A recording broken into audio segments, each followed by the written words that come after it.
말로 그에게 말하여 이르되 당신이 우리에게 데려온 히브리 종이 나를 희롱하려고 내게로 들어왔으므로 내가 소리질러 불렀더니 그가 그의 옷을 내게 버려두고 밖으로 도망하여 나갔나이다. 그의 주인이 자기 아내가 자기에게 이르기를 당신의 종이 내게 이같이 행하였다 하는 말을 듣고 심히 노한지라. 이에 요셉의 주인이 그를 잡아 옥에 가두니 그 옥은 왕의 죄수를 가두는 곳이었더라.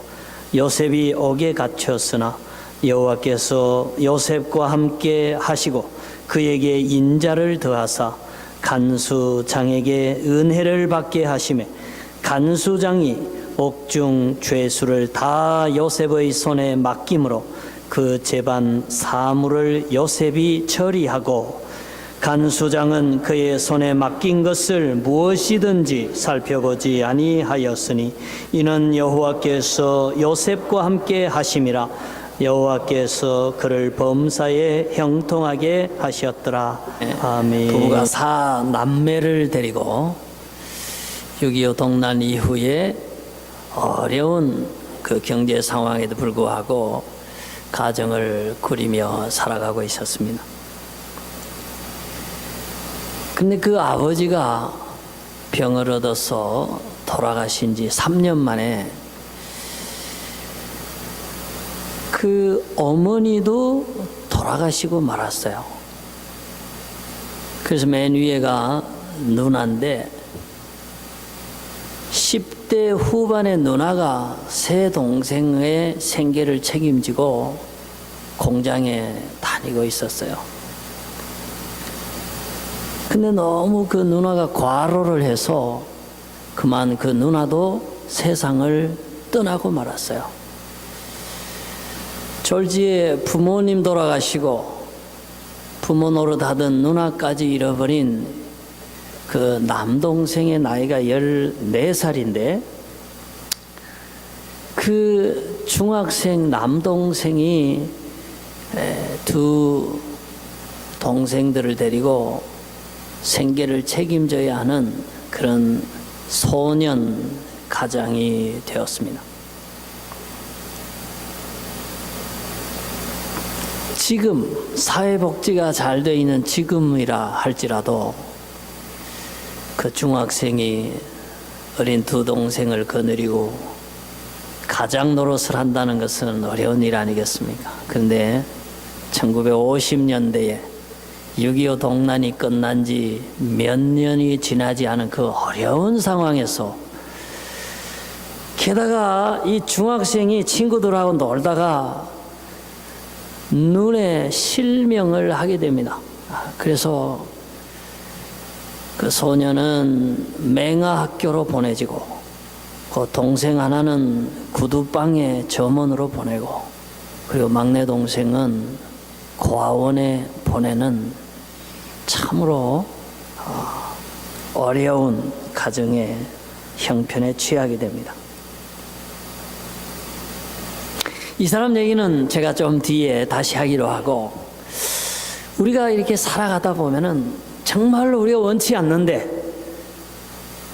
내가 겪고 싶지 않는데 나에게 다가오는 어려운 일들이 있는 것 같습니다. 오늘 우리가 성경에서 읽은 요셉의 경우도 자기가 원해서 찾아온 어떤 상황이라기보다는 자기가 원하지 않았지만은 외부에서 자기 삶의 그 안쪽으로 쳐들어오는 여러 가지 어려운 국면을 바라보게 됩니다.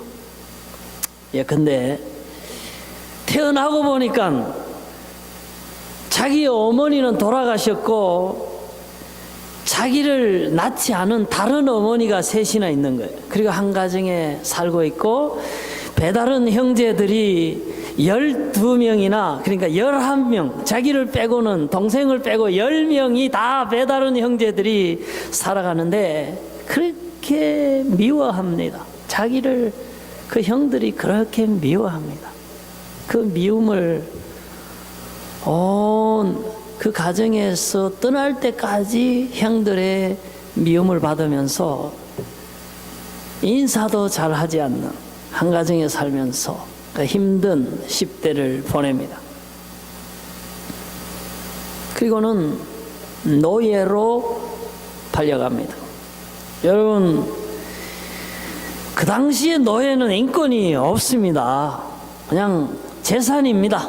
그냥 팔기도 하고 마음에 안 들면 때리기도 하고 심지어는 맞아 죽어도 별로 불쌍히 여기는 사람도 없는 그런 시대에 먼 외국에 노예로 팔려갔습니다. 그때가 10대의 소년입니다. 근데 그것도 불행이 모자라서 이번에는 주인 아내의 그 모함으로 강간 미수범으로 감옥에 들어갑니다. 아마 그때가 20대 젊은 나이인데 감옥에 갇혔습니다. 여러분, 20대 나이면 여기 요즘 청년들 같으면 어떻게 합니까? 이제 막 대학교 다니고 사랑하는 사람들 만나서 연애하고 손잡고 어디 데이트하고, 그리고 일찍 결혼한 사람은 신혼부부 그 깨소금 냄새를 맡으면서 또 첫아이 업고 안고 이렇게 재롱을 보면서 한창 재밌게 살아갈 나이에 지금 요셉은 감옥에 갇혔어요. 죄를 짓고 감옥에 갇혔으면 당연히 벌을 받아야죠. 그러나 자기는 죄를 짓지 않았어요. 자기는 누명을 뒤집어 썼어요. 그리고 형들에게도 미움을 받았고 노예로 팔려가지고 이 이국 땅의 깊은 감옥에 죄수가 되어서 희망도 없이 살아가는 그 요셉의 모습을 우리는 성경에서 발견하게 됩니다.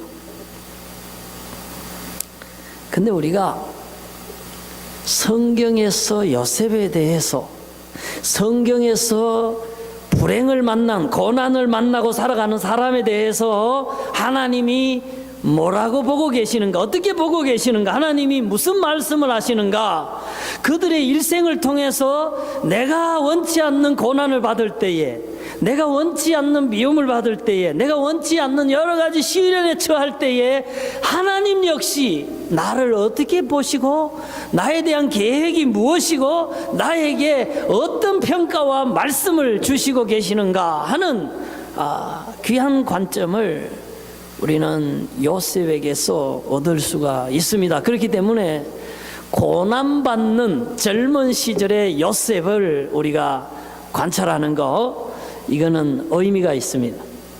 우리가 고난을 헤치고 이기는 데 있어서 큰 지혜와 용기를 가질 수 있는 그런 케이스가 될 수 있다 하는 것입니다. 우선 성경에 기록된 하나님 말씀을 우리 직접 한번 확인을 해보도록 하겠습니다. 여러분, 저기 빨간 글씨 한번 읽어보시겠습니까? 시작. 여호와께서 요셉과 함께 하심으로 그가 형통한 자가 되어, 또 여기요, 또 여호와께서 그의 범사에 형통하게 하심을 보았더라. 여러분, 이때가 언제냐면은 노예로 팔려갔을 때예요. 말도 낯설고 문화도 낯설고 신분도 사랑받는 아들에서 이제는 노예의 신분으로 땅바닥에 떨어졌습니다. 자, 이런 때에 하나님께서 요셉이 참으로 신세가 가련하게 되었더라. 성경은 그렇게 기술하지 않습니다.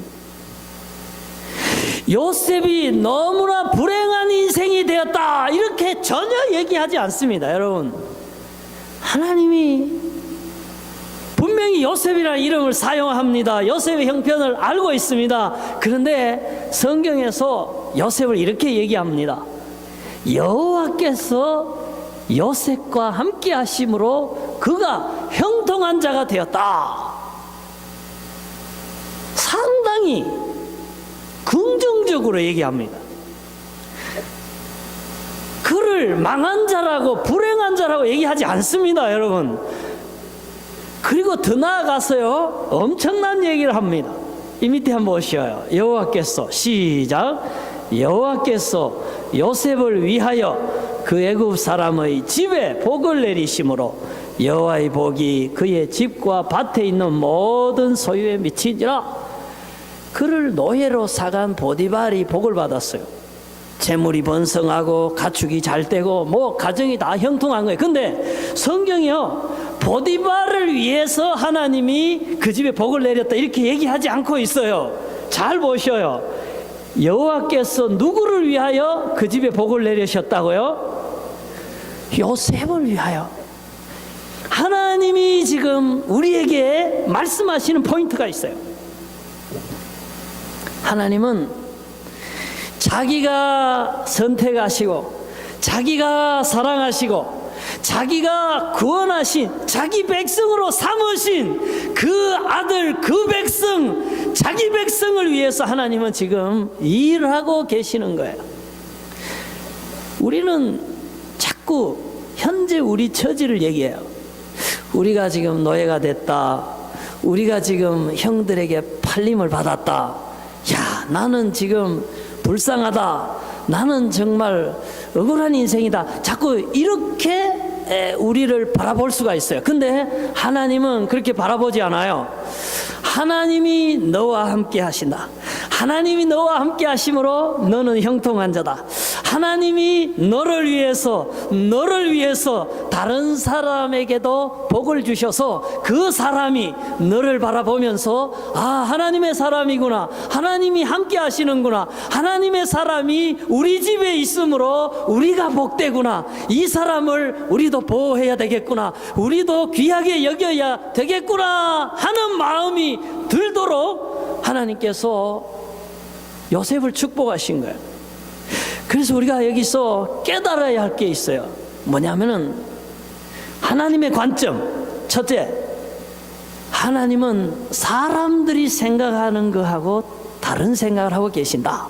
어떤 생각? 하나님이 함께 하시는 사람은 복된 사람이고, 하나님이 함께 하지 않는 사람은 복이 없는 사람이다. 그래서 지금 내 신분이 아들이냐 노예냐, 내 신분이 지금 우리 집에 있냐 남의 집에 노예로 사냐, 이게 중요한 게 아니고, 네가 어디에 있든지 네 신분이 무엇이든지 상관없이 현재 너와 함께 하시는 하나님이 누구신가, 하나님 전능자가 너와 함께 하는가, 너를 도와주는가, 너에게 복을 주시는가, 너에게 형통함을 주시는가, 이것이 가장 귀하다. 하나님은 그렇게 말씀하고 계시는 것입니다.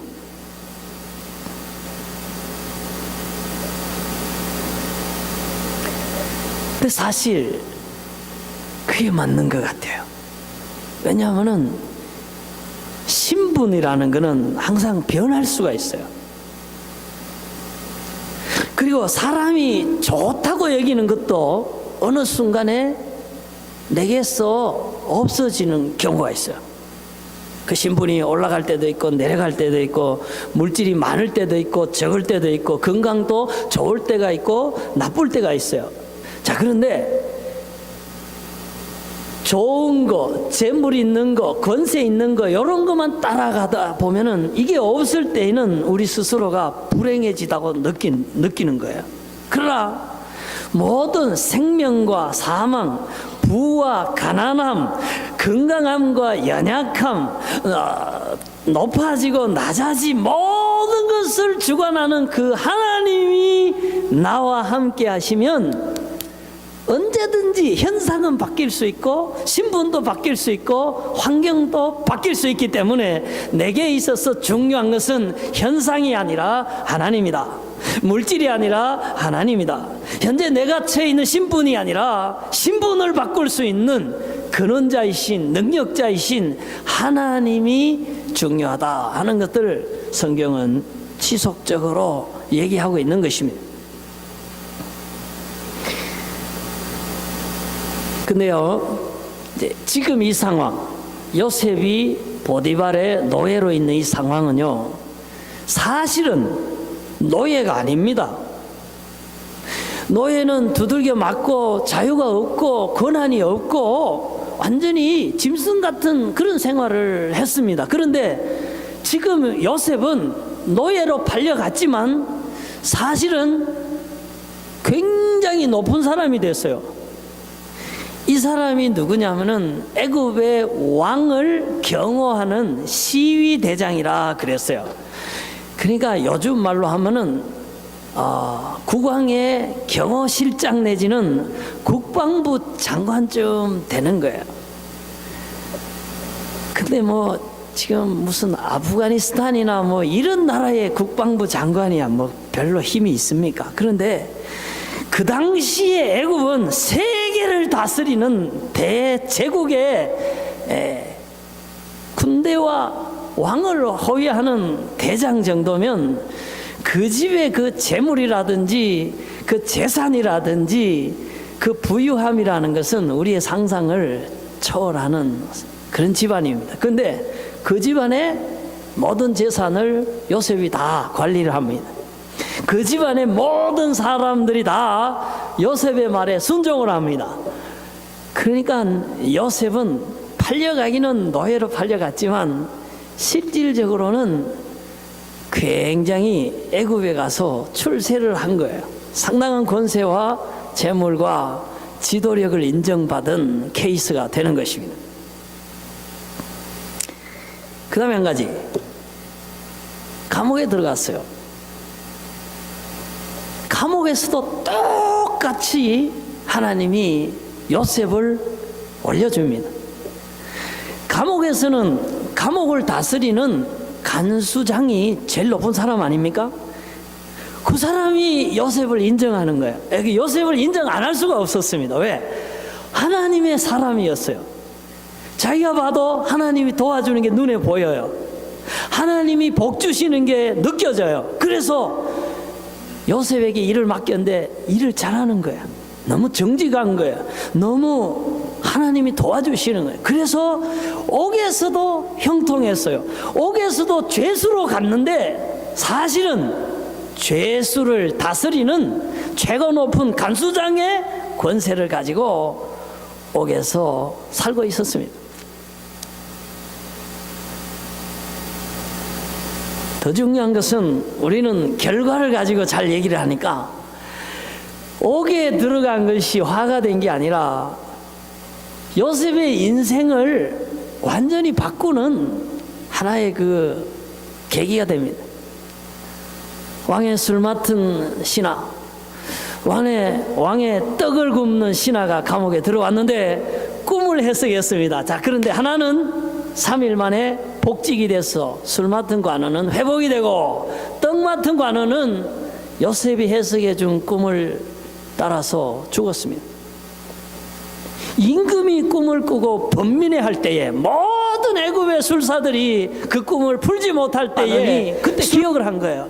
왕이시여, 내가 죄를 짓고 감옥에 있을 때 요셉이라는 사람이 내 꿈을 해석을 했습니다. 그런데 그 꿈대로 나는 복직이 되고 나하고 함께 있었던 그 떡관원은 죽었습니다. 그 요셉에게 왕의 꿈을 얘기해 보시죠 해서 요셉이 왕 앞에 씁니다. 그리고는 왕의 꿈을 해석해서 애굽의 전국을 다스리는 총리로 출세를 하게 됩니다. 그때 나이가요 30살이에요. 30살. 30살이면 우리 현진이 나이에요. 현진이가 30살에 이 카나다를 다스리는 총리가 됐다고 생각해 봤어요. 야, 지금 현진이 옆에 경호원이 한 20명을 앉아 있을까요? 근데요, 하나님이 도와주시는 거예요. 예를 들어서 이렇게 한번 설명해 봐요. 임금님 7년 동안 풍년이 들고요, 그리고 8년 차부터 내리 7년은 또 흉년이 듭니다. 이래가지고 총리가 됐는데 그 다음에 풍년이 안 들고 곡식이 열매가 없이 흉년이 들었어요. 요셉이 어떻게 됐을까요? 사형당했겠죠. 임금을 기만하다니 요런 쥐 같은 뭐가 이러면서 죽였을 거 아니에요. 근데 그런데 보세요. 하나님이 요셉의 말을 도와주잖아요. 풍년이 내리 7년을 드는 거예요.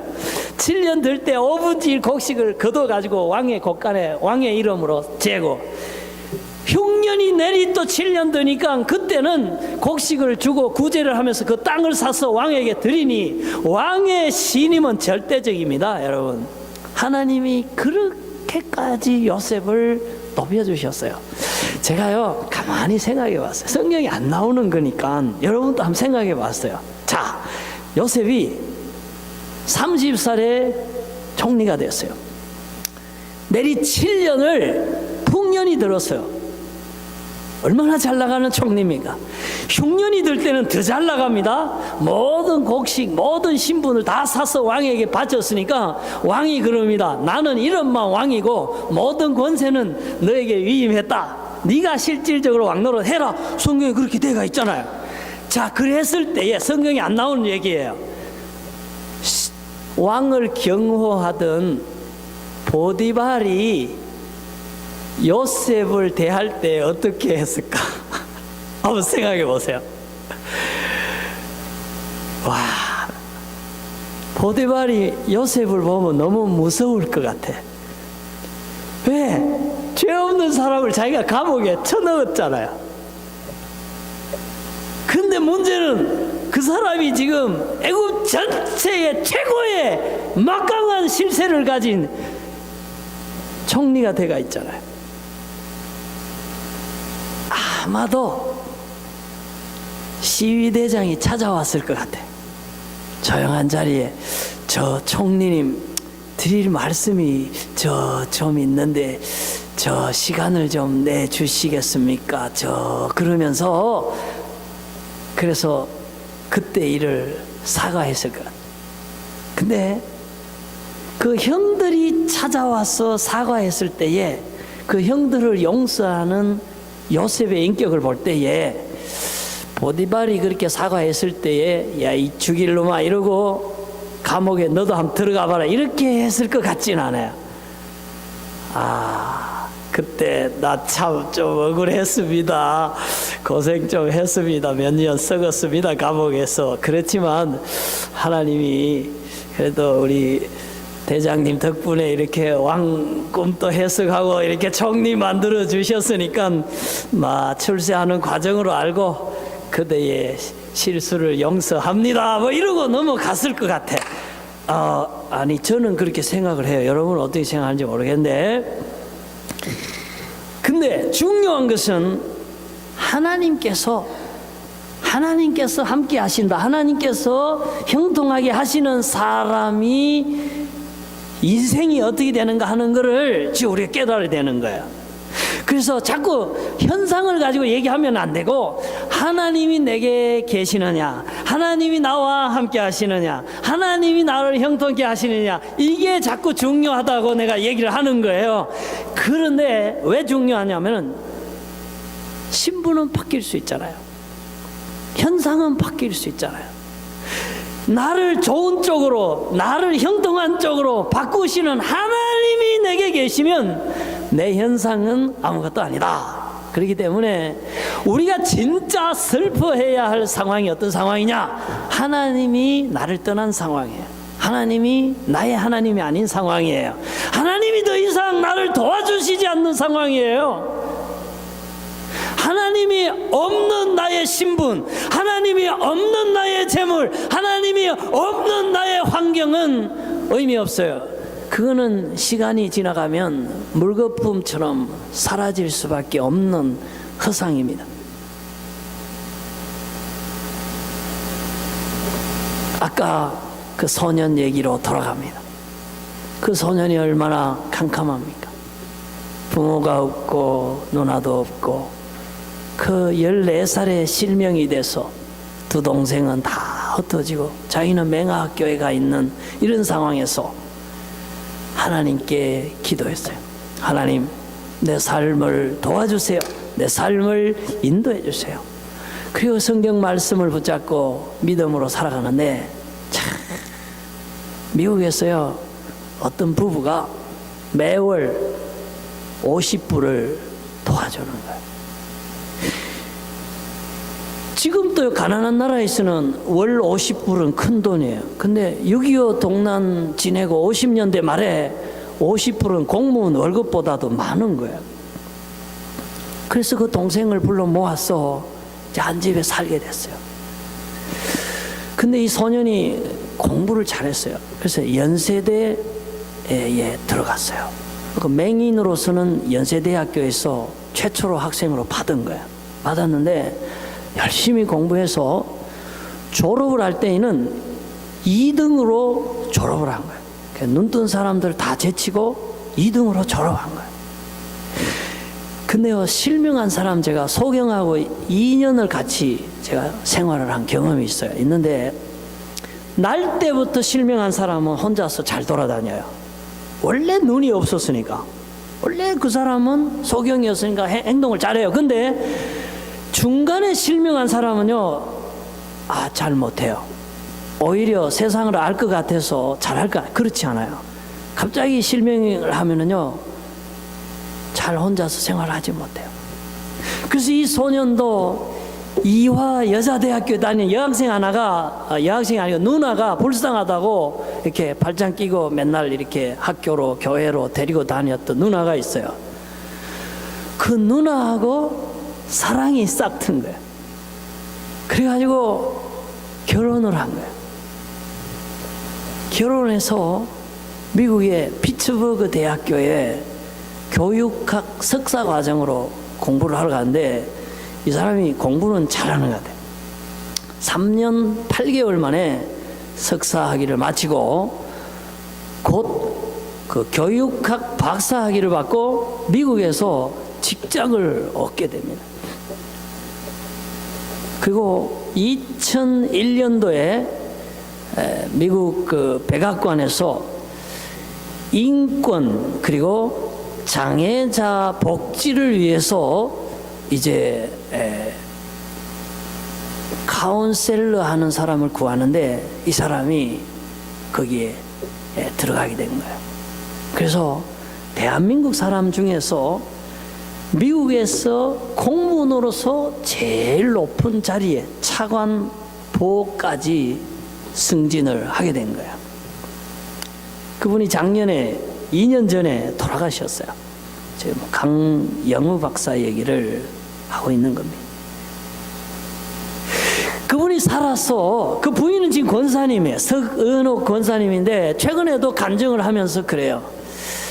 하나님께서 우리 남편의 그 10대, 20대 초반을 보면은 정말로 가난하고 불쌍하고 세상에서도 그렇게 고난의 삶이 없었다는 거예요. 그러나 하나님께서 그의 하나님이 되시니까 그에게 나를 아내로 붙여주시고 그에게 학교 들어가게 하시고 그에게 직장 주시고 그에게 증한 차관보까지 되게 하시고 오히려 눈뜬 정상인이 소원하고 희망하는 그것 이상으로 많은 축복으로 하나님이 나에게 함께 하셨다. 이런 얘기를 하는 것입니다.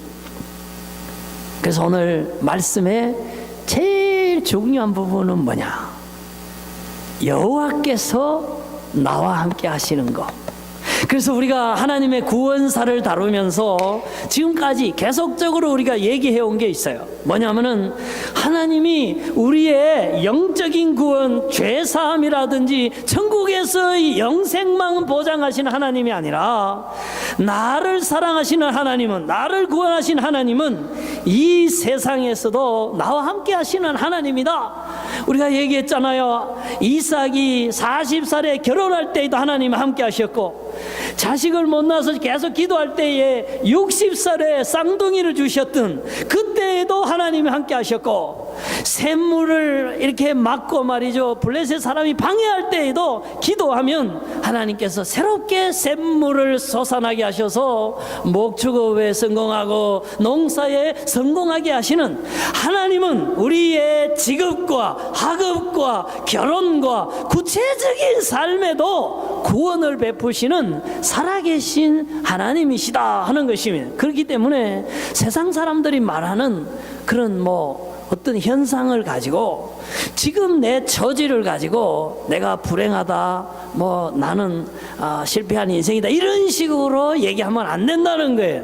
중요한 거는 하나님이 내게 있으면 내 인생은 구원받은 인생이요, 내 인생은 성공한 인생이요, 내 인생은 하나님이 내 삶에 계시면 형통한 자가 되는 것입니다. 그래서 우리의 소망이 어디 있느냐, 우리의 희망이 어디 있느냐, 우리가 용감해질 수 있는 근거가 어디 있느냐 물었을 때에 하나님의 백성에게는 하나님이 소망이고, 하나님이 해답이고, 하나님이 힘이고, 하나님이 복이고, 하나님이 형통함 그 자체다. 그래서 다윗이 고백한 대로 하나님은 나의 요새시고 반석이시고 환난 날에 피할 나의 피난처가 되시는 분이 바로 우리의 하나님, 요셉의 하나님, 나의 구원의 하나님이시다 하는 것입니다. 그래서 그 하나님이 오늘날 갈릴리의 하나님이시고, 그 하나님이 오늘날 우리 자신의 하나님 아버지십니다. 우리를 천국으로 인도하실 뿐만 아니라 현재 내 건강, 현재 내 재정, 현재 내가 처해 있는 모든 상황 속에서 나를 도와주시고 나를 인도하시고 나를 형통케 하시는, 그래서 궁극적으로 승리케 하시는 그분이 요셉의 하나님이시고 나의 구원의 하나님이십니다. 아멘. 네, 제가 기회를 또 한번 드리겠습니다. 그 하나님이 나의 하나님입니다. 아멘. 그러니까 우리 그리스도인이 원치 않는, 세상적으로 이해할 수 없는 어려움 속에서도 용기를 가지고 힘을 얻고, 그리고 하나님의 형통을 믿음으로, 하나님의 축복하심을 믿음으로 바라보고 뛰어갈 수 있는 그 힘이 어디서 오는가? 바로 이 구원의 하나님, 요셉의 하나님이 나의 하나님이기 때문에 그렇다 하는 것입니다. 그래서 제가 이제 마지막으로 말씀을 드리고 싶은 것은, 그렇기 때문에 우리가 어떻게 살아야 되는가? 그렇기 때문에 한 가지만 말씀을 드리는데, 여기 요셉이 아주 의미심장한 얘기를 했고 그의 삶의 한 모습을 보여주고 있어요. 한번 읽어보셔요. 시작. 그런즉 내가 어찌 이 큰 악을 행하여 하나님께 죄를 지으리이까. 요셉의 신앙이, 요셉의 그 정신상태, 요셉의 도덕성, 요셉의 인격의 그 한 단면을 보여주는 아주 사건이에요. 그리고 성경의 기록입니다. 우선 그 얘기를 하기 전에 이 보디발의 아내가, 여기 보면 아주 무슨 불륜 드라마를 보는 것 같아요. 그 후에 그의 주인의 아내가 요셉에게 눈짓하다가, 요셉만 보면은 눈짓을 막 하는 거예요. 그러다가 동침하기를 청하니, 자 여러분 용서하십시오. 이 년이 미친년이에요. 이게 미쳤잖아요. 그 남편이 온 애굽의 국방부 장관이고 경호실장이면 뭐가 부족한 게 있어요? 돈도 많고 권력도 있고 뭐 천지. 그러니까 내가 욕을 할 만하잖아요. 내가 뭐라 그랬어요? 이기? 한번 해보세요. 여러분도 이런 거 보고 욕하는 거야. 이기? 그 시기. 근데 요셉이요, 참 진짜 똑바른 사람이에요. 이 사람은요, 어떻게 이렇게 반듯한지 몰라. 우리 주인이요, 나를 신임해서 모든 걸 맡겼는데 내가 당신은 손대면 안 되잖아요. 그래서 나는 동침할 수 없습니다. 그 얘기를 한 거예요. 그리고 더 중요한 얘기를 했어요. 더 중요한 얘기 뭐냐면 하나님 얘기를 한 거예요. 그러니까 요셉은 적어도 하나님이 나를 여기 보냈고, 하나님이 현재 나와 함께 하시고, 하나님이 현재 나를 이렇게 높여주셨고, 하나님이 나와 함께 하시기 때문에 나는 부정하게 살 수 없다 하는 그 신앙, 그 도덕성, 그 인격, 그게 시퍼렇게 살아 있었던 거예요. 그래서 당신 남편과의 의리와 윤리를 생각해서도 내가 당신하고 동침할 수 없을 뿐 아니라 하나님 때문에라도 나는 당신하고 동침할 수 없습니다. 부러지게 맞게 야무닥지게 얘기를 했으면 이 알아들어야 되는데, 한번 보세요. 여인이 한번 읽어봐요. 이게 한 번인지 이게 에브리데이인지. 예? 날마다 요셉에게 청하여. 그러니까 내가 미친년이라 그랬잖아요. 저기 한 번 하다가 저기 아이고 내가 이 젊은 잘생긴 청년 보고 잠시 눈에 뭐 헛개비가 스치나 보다. 아이고 이게 미쳤지 이러고 정신을 딱 차려야 되는데, 그 얘기를 듣고도 날마다 요셉에게 청했다 그랬어요. 근데요, 이 요셉이요, 자 정말 훌륭한 거예요. 우리가 이런 거를 배워야 돼요. 한번 읽어봐요. 시작.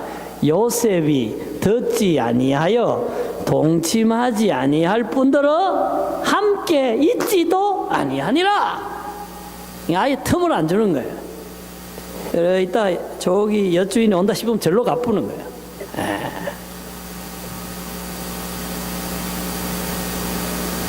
저는 하나님이 왜 요셉과 함께 하시는지 이걸 보면서 확실히 깨달았어요. 그 뒤에 하나님이 꿈을 해석하게 하시고, 그 뒤에 하나님이 풍년을 주시고, 그 뒤에 하나님이 막강한 애굽의 권세와 총리가 되게 하시는 그 이유를 여기서 발견하는 거예요. 여러분, 제가 아까 얘기했잖아요. 우리의 현재 당하고 있는 그런 물질적인 어려움, 신분의 어려움, 뭐 억울함, 이게 중요한 게 아니라 하나님, 전능하신 하나님, 축복하시는 하나님, 형통케 하실 하나님, 모든 국명을 한 방에 해결할 수 있는 하나님이 나와 함께 하시는 게 중요하고, 그 하나님 계시면 우리는 어떤 상황도 이길 수 있다 그랬는데, 여기서 바라보는 건 뭐냐면은 그 하나님이, 구원의 하나님이 누구와 함께 하시는가? 하나님의 구원과 은총과 축복과 형통하심을 받아야 할 사람이 어떤 정신 상태를 가지고 살아야 하는가, 어떤 도덕성을 가지고 살아야 하는가 하는 것을 요셉을 통해 보여주신다 하는 것입니다.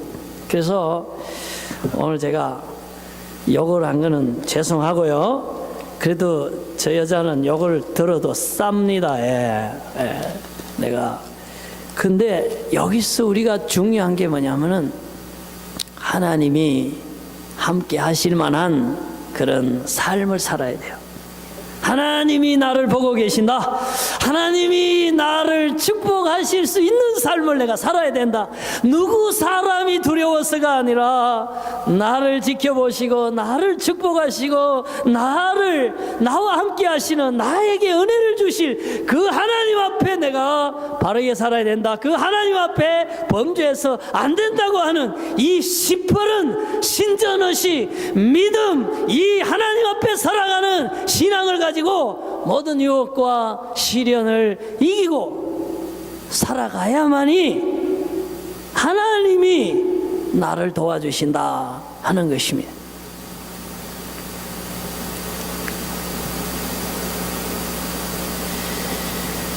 기도하겠습니다.